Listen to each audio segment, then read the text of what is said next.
August மாதம் 5ஆம் நாள் புதன்கிழமை. பொதுக்காலம் வாரம் 18. வாழ்வின் வார்த்தைகள். இறை வார்த்தை உங்கள் வாழ்க்கை வழிகாட்டி. முதல் வாசகம். உனக்கு நான் முடிவில்லாத அன்பு காட்டியுள்ளேன். இறைவாக்கினர் எரேமியா நூலிலிருந்து வாசகம். அதிகாரம் 31. இறை வார்த்தைகள் 1 முதல் 7 வரை. ஆண்டவர் இவ்வாறு கூறுகிறார்: அக்காலத்தில் இஸ்ரேலின் குடும்பங்கள் எல்லாவற்றுக்கும் நான் கடவுளாயிருப்பேன், அவர்கள் என் மக்களாயிருப்பார்கள். ஆண்டவர் கூறுவது இதுவே: வாளுக்கு தப்பி பிழைத்த மக்கள் பாலை நிலத்தில் என் அருளை கண்டடைந்தனர். இஸ்ரேலர் இளைப்பாற விரும்பினர். ஆண்டவர் அவர்களுக்கு தொலையிலிருந்து தோன்றினார். உனக்கு நான் முடிவில்லாத அன்பு காட்டியுள்ளேன், எனவே பேரன்பால் உன்னை ஈர்த்துள்ளேன். கன்னி பெண்ணாகிய இஸ்ரேலே, உன்னை நான் மீண்டும் கட்டி எழுப்புவேன். நீயும் கட்டி எழுப்பப்படுவாய். மீண்டும் உன் மேளதாளங்களை நீ எடுத்துக்கொள்வாய். மகிழ்ச்சியுற்றோர் போல நடனமாடிக்கொண்டு நீ வெளியேறுவாய். சமாரியாவின் மலைகள் மேல் திராட்சை தோட்டங்களை நீ மீண்டும் அமைப்பாய். தோட்டக்காரர் பயிரிட்டு விளைச்சலை உண்டு மகிழ்வர்.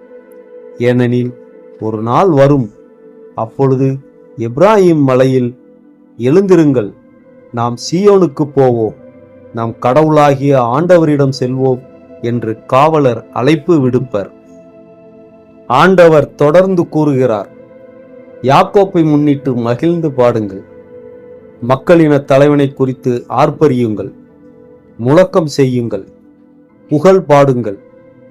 ஆண்டவர் இஸ்ரேலில் எஞ்சியோராகிய தம் மக்களை மீட்டருளினார் என்று பறைசாற்றுங்கள். ஆண்டவரின் அருள்வாக்கு. இறைவனுக்கு நன்றி. பதிலுரை பாடல். பல்லவி. ஆயர்தம் மந்தையை காப்பது போல் ஆண்டவர் நம்மை காத்தருள்வார். மக்களினத்தாரே, ஆண்டவரின் வாக்கை கேளுங்கள். தொலையிலுள்ள கடலோர பகுதிகளில் அதை அறிவியுங்கள். இஸ்ரேலை சிதறடித்தவரே அதை கூட்டிச் சேர்ப்பார். ஆயர்தம் மந்தையை காப்பது போல் அதை காப்பார் என்று சொல்லுங்கள். பல்லவி. ஆயர்தம் மந்தையை காப்பது போல் ஆண்டவர் நம்மை காத்தருள்வார். ஏனெனில் யாக்கோப்பை ஆண்டவர் மீட்டார், அவனிலும் வலியவன் கையினின்று அவனை விடுவித்தார். அவர்கள் வந்து சீயோனின் உச்சியில் பாடி மகிழ்வார்கள். தானியம், திராட்சரசம், எண்ணெய், ஆட்டுக்குட்டிகள், கன்றுகாலிகள் ஆகிய ஆண்டவரின் கொடைகளை முன்னிட்டு பூரிப்படைவார்கள். பல்லவி. ஆயர்தம் மந்தையை காப்பது போல் ஆண்டவர் நம்மை காத்தருள்வார். அப்பொழுது கன்னிப்பெண்கள் நடனமாடி களித்திருப்பர். அவ்வாறே இளைஞரும் முதியோரும் மகிழ்ந்திருப்பர். அவர்களுடைய அழுகையை நான் மகிழ்ச்சியாக மாற்றுவேன். அவர்களுக்கு ஆறுதல் அளிப்பேன். துன்பத்திற்கு பதிலாக இன்பத்தை அருளுவேன். பல்லவி. ஆயர்தம் மந்தையை காப்பது போல் ஆண்டவர் நம்மை காத்தருள்வார். நற்செய்திக்கு முன் வாழ்த்தொலி. அல்லேலுயா, அல்லேலுயா, நம்மிடையே பெரிய இறைவாக்கினர் ஒருவர் தோன்றியிருக்கிறார். கடவுள் தம் மக்களை தேடி வந்திருக்கிறார். அல்லேலுயா. நற்செய்தி வாசகம். அம்மா, உமது நம்பிக்கை பெரிது. மத்தேயு எழுதிய தூய நற்செய்தியிலிருந்து வாசகம். அதிகாரம் 15. இறை வார்த்தைகள் 21 முதல் 28 வரை. அக்காலத்தில் இயேசு தீர், சீதோன் ஆகிய பகுதிகளை நோக்கி சென்றார். அவற்றின் எல்லை பகுதியில் வாழ்ந்து வந்த கானானிய பெண் ஒருவர் அவரிடம் வந்து, ஐயா, தாவீதின் மகனே, எனக்கு இரங்கும், என் மகள் பேய் பிடித்து கொடுமைக்குள்ளாகி இருக்கிறாள் என கதறினார். ஆனால் இயேசு அவரிடம் ஒரு வார்த்தை கூட மறுமொழியாக சொல்லவில்லை. சீடர்கள் அவரை அணுகி, நமக்கு பின்னால் கத்திக்கொண்டு வருகிறாரே, இவரை அனுப்பிவிடும் என்று வேண்டினர். அவரோ மறுமொழியாக, இஸ்ரேல் குலத்தாருள் காணாமற் போன ஆடுகளாயிருப்போரிடமே நான் அனுப்பப்பட்டேன் என்றார். ஆனால் அப்பெண் அவர் முன் வந்து பணிந்து, ஐயா, எனக்கு உதவி அருளும் என்றார். அவர் மறுமொழியாக, பிள்ளைகளுக்குரிய உணவை எடுத்து நாய்க்குட்டிகளுக்கு போடுவது முறையல்ல என்றார். உடனே அப்பெண், ஆம் ஐயா, ஆனாலும் தங்கள் உரிமையாளரின் மேசையிலிருந்து விழும் சிறு துண்டுகளை நாய்க்குட்டிகள் தின்னுமே என்றார். இயேசு மறுமொழியாக, அம்மா, உமது நம்பிக்கை பெரிது, நீர் விரும்பியவாறே உமக்கு நிகழட்டும் என்று அவரிடம் கூறினார்.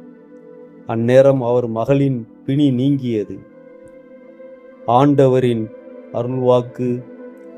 கிறிஸ்துவுக்கு புகழ். ஜெபம். திருப்பாடல் 105 அடிப்படையில்.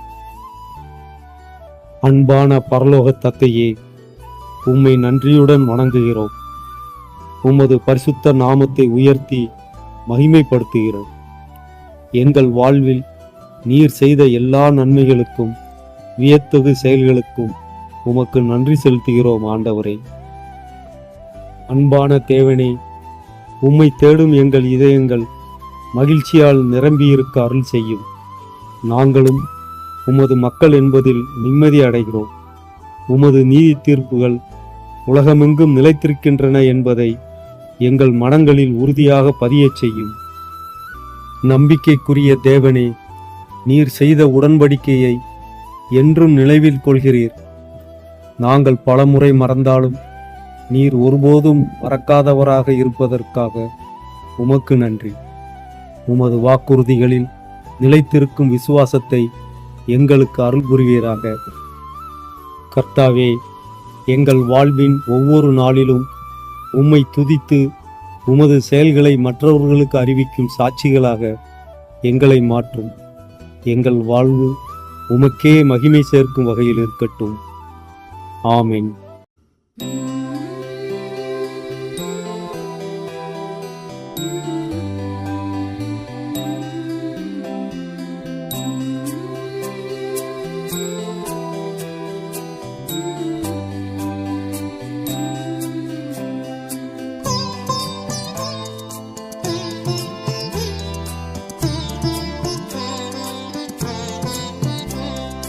ஆயத்தம்